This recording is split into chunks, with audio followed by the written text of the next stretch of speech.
A 20-year-old resident attacked by crocodile in Pasangkayu district.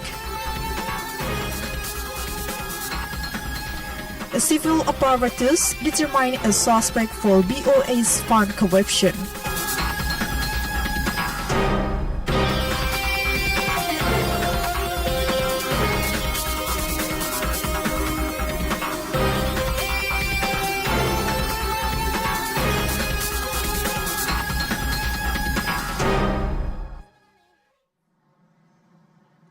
Assalamualaikum warahmatullahi wabarakatuh. Welcome to Sulbar News. In 30 minutes, we are going to give you a highlight information from this week. You can also watch our live broadcast in our YouTube channel TVRI Sulbar. With me, Marwa Bidin, this is Sulbar News.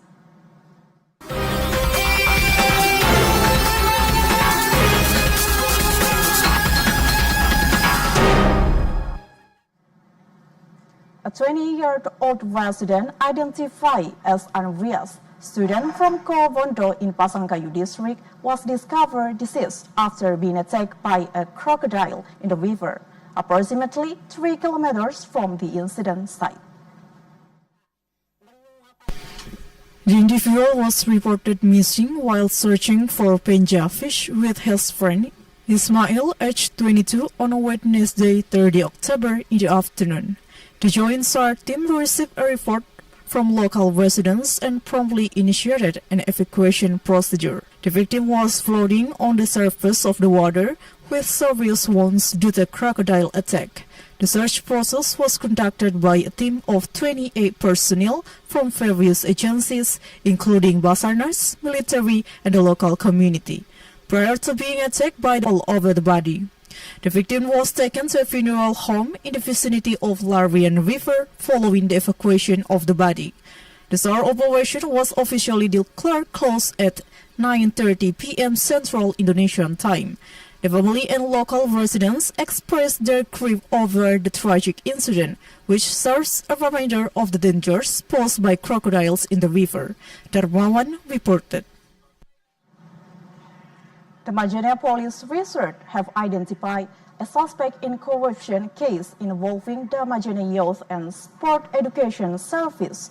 The suspect is believed to be responsible for misappropriating funds from the school operational assistance budget, also known as the BOA's funds budget. The total estimated loss to the state is 38 million rupiah. Civil apparatus at the Youth and Sport Education Service of Majene District, identified as SB, 40 years old, has been officially defined as a suspect by the Majene Police after committing corruption in the extortion of operational assistance funds from the BOSP Education Unit. Majene Police Chief AKBP Tony Sugardi stated that the alleged corruption occurred when the suspect was serving as the BOA's Fund Data Coordinator at the Majene Education and Sport Office. The perpetrator initiated the action between February and April 2024. Furthermore, he stated that the incident occurred when the BOSP treasurer of the Majene Education, Youth and Sport Office was about to disburse the BOA's funds. The suspect informed the principal and the school treasurer at both the elementary and junior high school levels that after the funds were disbursed, they were required to deposit 1% to the suspect, which according to him would be directed for APH officers, namely the police and prosecutors. The motivation behind the extortion and corruption committed by the suspect SB was to meet personal needs, which included online gambling deposits. Furthermore, the suspect also presented a law enforcement officer when carrying out his actions.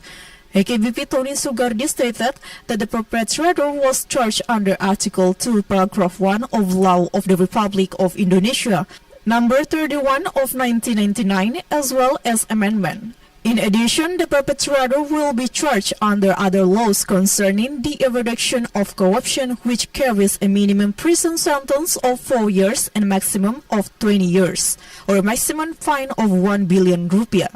Aswar Abdillah reported. The connecting road in Salubiro village, Central Mamuju Regency, is impassable, resulting in 68 heads of families being isolated. The joint team and the police have temporarily opened an alternative route. Following heavy rainfall in several areas of central Mamuju, the connecting road between the village has been rendered impassable. Ibtu Saipul, the head of Samata of Central Mamuju Resort Police, stated that the high river water level caused erosion of the embankment, resulting in its failure. It is estimated that the length of the road damage due to the embankment breaking reached 6 meters, resulting in the complete paralysis of residents' activities. Furthermore, the main exhaust for approximately 63 residents is now isolated. Police are coordinating with the local government to open alternative routes so that the community can resume its activities. A joint team from the police is appealing to residents to remain vigilant in the face of adverse weather conditions. Dedi reported. In order to maintain economic stability and control inflation, the government of Sulawesi province is implementing a program of low-cost food distribution in Prasamya Majene Stadium. The Youth Pledge and Youth Nationality Declaration were created to unite Indonesian youth from various regional, tribal, and religious backgrounds in their belief that their shared bloodline, nation, and language of unity is Indonesia. Following the Second Youth Congress, the belief was disseminated and adopted as the foundation for all Indonesian national associations. The Minister of Youth and Sports delivered the uniform manuscript for the 96th Youth Pledge Day commemoration, which was read by the ceremony inspector. Assistant for Development and Public Welfare, Muhammad Jaun, stated that he was commemorating an important event in Indonesian nationality history, namely the Youth Pledge of 1928. This event saw Indonesian youth declare their strong determination and willingness to unite in the face of diversity in order to bring the nation of Indonesia to its full potential, development and welfare of the people of Sulawesi province. The 2024 Youth Pledge Day commencement coincides with the transition period of the new government, which is essential to implement a strategy that will enable the Indonesian nation to achieve its medium-term development targets, which will in turn facilitate the attainment of long-term development targets by 2045. Safarudin Sanusi, the head of the Sport and Sport Office of Sulawesi Province, believes that this momentum presents an opportunity for the Indonesian nation to give greater attention to youth development. It is important to consider youth development agendas as a key aspect of Indonesian overall development strategy. This can be approached from two perspectives: as a subject of development or as an object of development. Rahmat Tahir reported.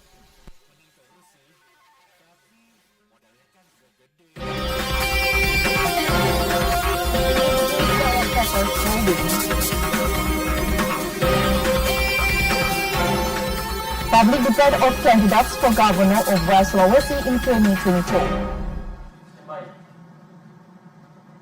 We'll be back with more information. Stay with us on Sulbar News.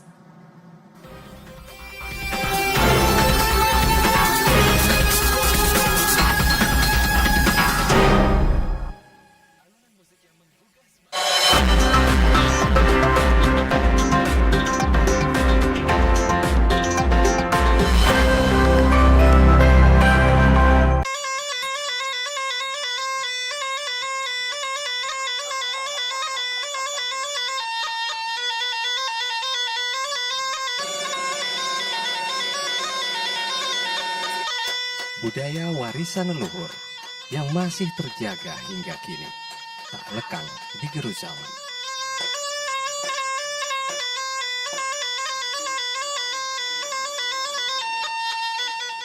Ia tak sekedar lekuk sejarah, ia hadir sebagai filosofi hidup orang Mandar di setiap sosoknya.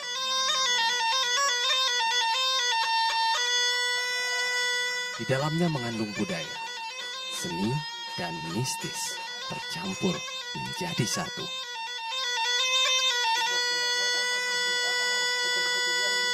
Mari lestarikan budaya asli Sulawesi Barat.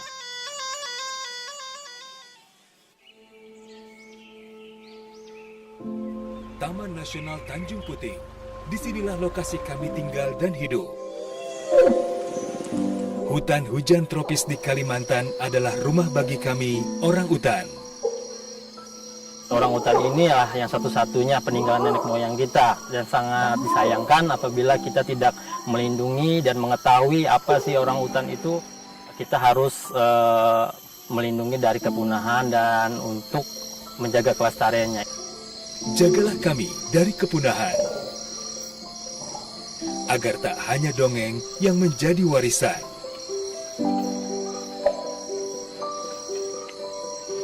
Kami juga memiliki hak hidup yang sama, seperti kalian, manusia. Pelihara hutan, selamatkan orang utan dari ancaman kepunahan.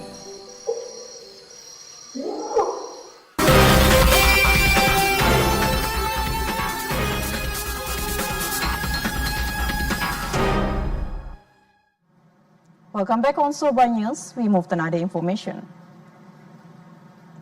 The Mamuju Regency General Election Commission has commenced the process of collating the ballot papers for the election of the region and vice region of Mamuju Regency, the 2024 simultaneous regional elections.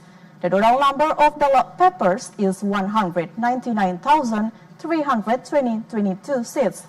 The General Election Commission has set a target of 3 days for the completion of the ballot papers folding. The Mamuju General Election Commission has completed the ballot folding process. This ballot folding is a part of the preparation for the implementation of the Mamuju region and vice region election. Indo UP chairman of the Mamuju KPU stated that the ballot folding was conducted at the Mamuju KPU logistic warehouse. Indo UP stated that the ballot folding process this year was carried out differently from the previous years. Previously, all ballot folding officers sort the ballot before folding them. This was done to ensure that no damaged ballots. KPU Mamuju also engaged the service as many as 74 folding officers who work from 9 a.m. to 4 p.m. This strict time setting was implemented to ensure the smooth running of the operation. This measure was implemented to ensure the effectiveness of the officer in carrying out their duties, as well as to guarantee the security and supervision of the ballot folding process, which was conducted by the KPU in accordance with the established procedures. This is a measure implemented by the KPU to ensure the security of the ballot folding process and to guarantee its smooth running. The Mamuju Regency General Election Commission has set a target of completing the entire ballot folding process for the 2024 regional election within the next 3 days. This encompasses both the election for region and vice region as well as governor and vice governor. Muhammad Idrus, Rahmat Tahir reported. In order to facilitate the ballot folding process for General Election Commission of Pasangkayu District, engage the participation of 110 residents in the 2024 regional election ballot folding process. The police at Pulau Mandar in West Sulawesi are maintaining a strict guard on the ballot folding process for governor and vice governor, as well as region and vice region in the general election. In order to ensure the security of the ballot process, personnel from the resort were instructed to prohibit bringing the items into the building, including mobile phones, bags, jackets, workers' long nails, and any other sharp objects that could potentially damage the ballots during the folding process. A total of 62 personnel from the resort police were deployed to ensure the secure and orderly sorting and folding of the ballots. Polri Mandar Police Head of Operation Kompol Najamuddin stated the security and supervision were carried out to ensure the sorting and folding of ballot proceeded correctly. He stated that he would continue to monitor and maintain order during the folding process. The head of operation of the Polri Mandar Police also stated that the security ensured the safe and efficient sorting and folding of the 2024 regional election ballots are successfully held within the specified time frame. Jalal Kalaki reported. police officers from Pololi Mandar Office, while Sulawesi are maintaining a strict guard on the ballot folding process carried out by the General Election Commission in order to prevent any potential fraud. The police at Pololi Mandar in West Sulawesi are maintaining a strict guard on the ballot folding process for governor and vice governor, as well as region and vice region in the general election. In order to ensure the security of the ballot process, personnel from the resort were instructed to prohibit bringing the items into the building, including mobile phones, bags, jackets, workers' long nails, and any other sharp objects that could potentially damage the ballots during the folding process. A total of 62 personnel from the resort police were deployed to ensure the secure and orderly sorting and folding of the ballots. Pololi Mandar Police Head of Operation Kompol Najamuddin stated the security and supervision were carried out to ensure the sorting and folding of ballot proceeded correctly. He stated that he would continue to monitor and maintain order during the folding process. The head of operation of the Pololi Mandar Police also stated that the security ensured the safe and efficient sorting and folding of the 2024 regional election ballots are successfully held within the specified time frame. Jalal Kalaki reported. The Sulawesi Province General Election Commission has convened the inaugural debate for the 2024 governor and vice governor election. The proceeding will take place at the Joint Office building of Pololi Mandar. This is the situation at the first debate for the 2024 governor and vice governor candidate election held by the General Election Commission in one of the Joint Office buildings of Pololi Mandar. The governor and vice governor candidates presented their visions and missions in accordance with the theme of the first debate, which was related to economic development, infrastructure, and environmental sustainability. Furthermore, each pair of governor and vice governor candidates presented their abilities and strength in addressing future problems and challenges. Meanwhile, the chairman of the West Sulawesi General Election Commission, Usman, stated that this public debate is a contest of idea in the vision and mission program of each candidate pair, and this information should be made available to the public. Supporters of each candidate pair applauded each other, and the atmosphere in the building became more animated, while they watched and listened to their candidate explain their vision and mission. Jalal Kalaki reported. The chairman of the Mamuju District Court inaugurated and administered the oath of office to 3 definitive leaders of the Mamuju District Regional People's Representative Council for the 2024 to 2029 term in the plenary meeting room of the Mamuju District Regional People's Representative Council. The inauguration and oath-taking of 3 definitive leaders of the Mamuju Regency TVRI for the 2024 to 2029 term by the chairman of the Mamuju District Court took place in a plenary meeting in the plenary meeting room of the Mamuju TVRI. The 3 leaders who were inaugurated were Samsuddin Hatta, who will serve as chairman of the DPRD. The first deputy chairman is Alfaiz Muhammad and the second is Windy Putra Phillips. The chairman of the Mamuju DPRD, Samsuddin Hatta, stated the DPRD is not merely a place of sitting for a representative of the people. However, there are certain duties and obligations that are incumbent upon both the leadership and members of the DPRD, which are mandatory by law or each member of the DPRD. Furthermore, it is of equal importance to advocate for the enhancement of the general public's well-being, to observe, collect, accommodate, and follow up on the aspiration and complaints of the public. As a leader who has been entrusted with the mandate, it is our responsibility to remain consistent and committed to these duties and obligations with full integrity and dedication until the end of our term of service. Meanwhile, the active region of Mamuju, Abdul Wahab Hassan Sulur, has stated that this momentum will be a significant milestone for the Mamuju DPRD institution in carrying out its duties and responsibilities as a government organizer is to work together with the regional head in accordance with the regulations set out in Law Number 23 of 2014 concerning regional government. This law determines the role of the DPRD as a part of the regional government. Shamsuddin Hatta, the chairman of the Mamuju Regency DPRD for the 2024 to 2029 period, is a member of the Democrat Party.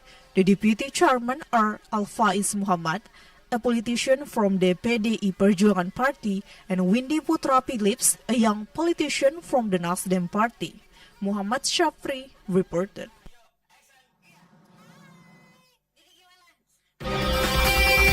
Coming up next, the governor invites Sulbar DPRD to improve collaboration. DKA is holding a collection of TSM 2024. We'll be back after the break. Stay with us on Sulbar News.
Kegigihan masyarakat Mandar dalam bertenun sudah dimulai sejak ratusan tahun lalu, berlangsung secara turun-temurun.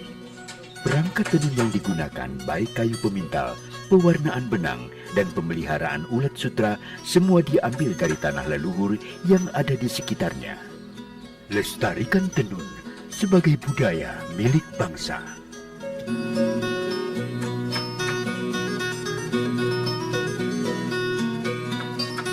Mari kita lestarikan tenun Mandar, warisan budaya leluhur kita.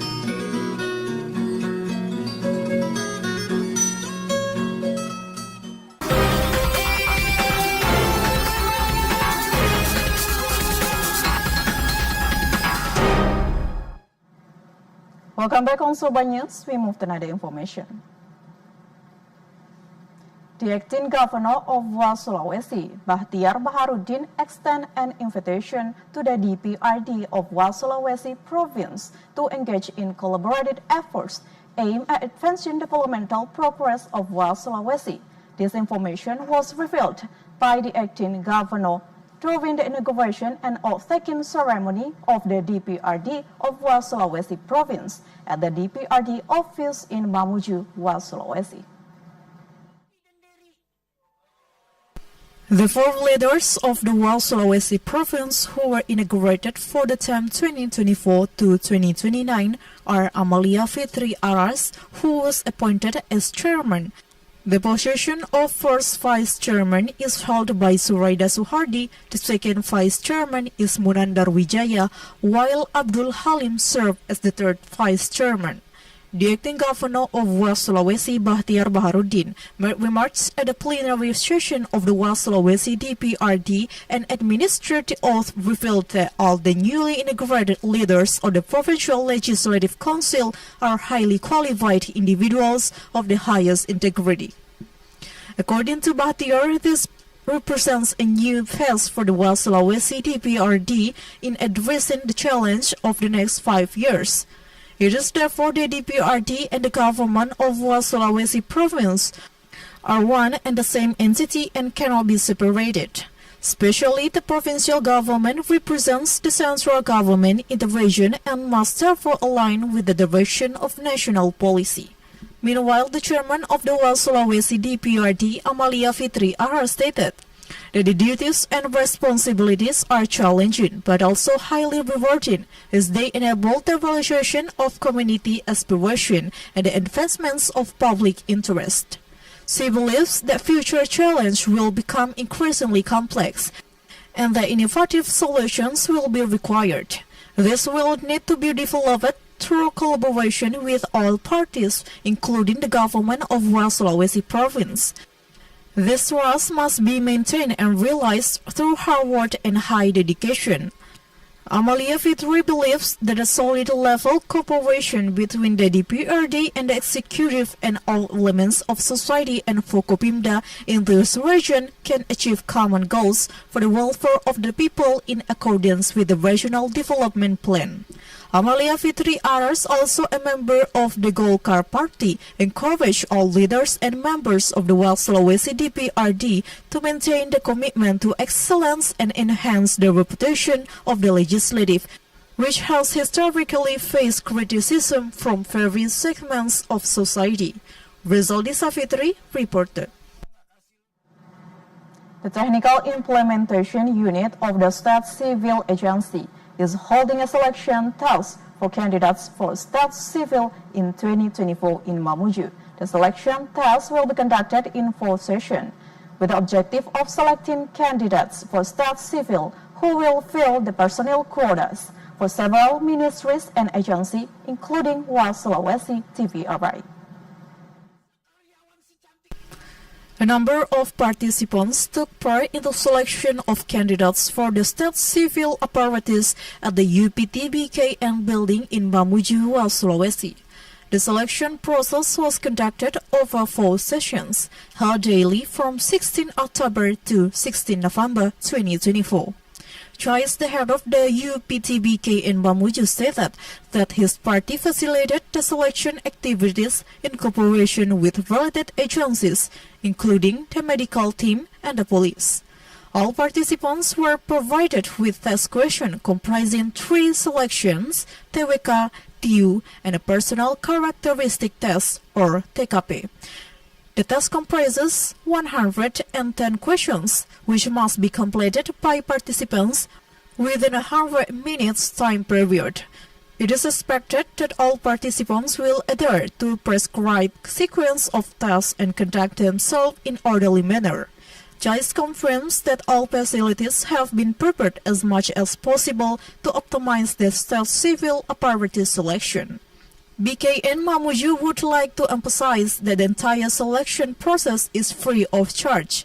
The graduation of participants is entirely an achievement to ensure they meet the required standard and pass the test. Therefore, any promises of passing the test for financial gain are an act of fraud. Meanwhile, BKN also implements a computer application security system to prevent fraud or attempts to manipulate participants' results. It is anticipated that the transparent and accountable implementation will result in the creation of qualified civil apparatus candidate in all agencies and ministers. Rizaldi Safitri, West Sulawesi TVRI, reported. In order to maintain economic stability and control inflation, the government of West Sulawesi province is implementing a program of low-cost food distribution in Prasamya Majene Stadium. In order to maintain economic stability and control inflation in West Sulawesi, especially in Majene Regency, the government is taking action. The government of West Sulawesi province is holding a food market at Prasamya Stadium in Majene. This initiative has been implemented in accordance with the directive of the Minister of Home Affairs, with the objective of ensuring the continued availability of essential food items at affordable prices for the community. Acting Governor of Sulawesi Bahtiar Baharudin stated that the price of staple food in Majene Regency is currently stable. The party is committed to ensuring that all staple prices remain balanced, not too cheap and not too expensive. It is crucial to maintain public purchasing power, particularly in the context of inflationary challenges. Bahtiar Baharudin stated that this measure demonstrates the provincial government's commitment to addressing inflationary challenges. He anticipates that maintaining the stability of staple prices will contribute to an increase in public purchasing power. Aswar Abdillah reported. That's all the information of West Sulawesi. I'm Marwa Bidin and all the crew say thank you for watching Sulbar News today. See you next week.